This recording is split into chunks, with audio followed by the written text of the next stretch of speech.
again, my brother in Islam, Allah does not look at the amount that you sacrifice, but what Allah looks at this heart.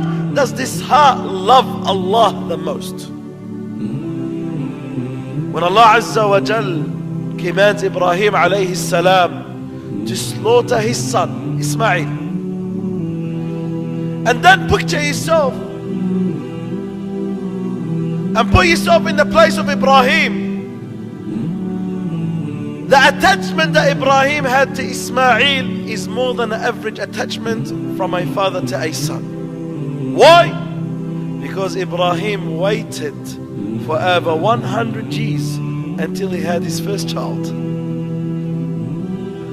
Ibrahim waited over 100 years until Allah gave him that first child.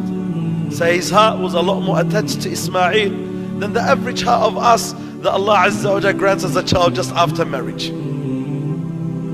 But then, when that child grows, and then piety and righteousness appear on the face of Ismail, Ibrahim sees his son, very righteous, very pious, a prophet to be.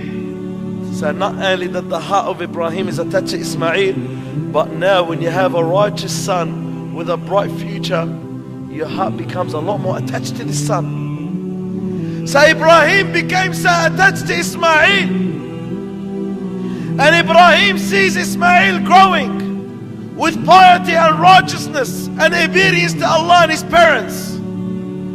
And that moment when Ibrahim becomes so attached to Ismail, so close to Ismail, so loving to Ismail, Allah commands Ibrahim to slaughter his son Ismail. Allahu Akbar. What a test.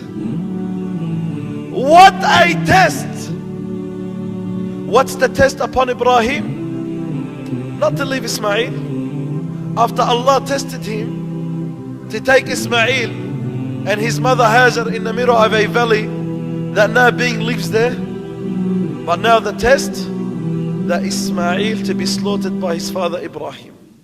يا بني إني أرى في المنام أني أذبحك فانظر ماذا ترى. Oh son, Allah commands me in my vision and dreams that I slaughter you. So what do you respond back to? Imagine you say that to your son. The police will be knocking on your door in less than a minute. يا بني إني أرى في المنام أذبحك فانظر ماذا ترى. Oh my son, Allah commands me in the dream that I slaughter you. So what do you suggest to me? So what does this righteous, pious young man reply to his father? He says, Ya abati, Ya abati, Ya abati, if'al ma tu'mar, satajiduni insha'Allahu min as-sabirin. Oh father, do what Allah had commanded you to do. Insha'Allah, by the will of Allah, you're going to find me from amongst those who are patient. Patient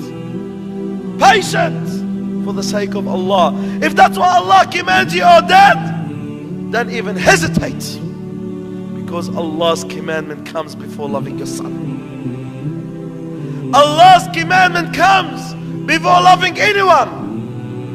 And now Ibrahim grabs his son Ismail, walking with him. Where? To some beautiful park or amusement entertaining park, walking with his son, knowing that his son, this could be the last time that he ever walks with his father. And then he lays him on that rock that he saw in his dreams, that he slaughtered his son Ismail, to grab the knife and to come and slaughter his son Ismail. But by the will of Allah, Allah Azza wa Jal prevents the knife to slaughter Ismail. Then the call comes from Allah, from above the heavens, and Allah calls upon Ibrahim. This is the big test. Don't slaughter him. Ya Allah, but you commanded me to slaughter him. Well, it's not about slaughtering your son or not. It's about what's in your heart. What's in your heart?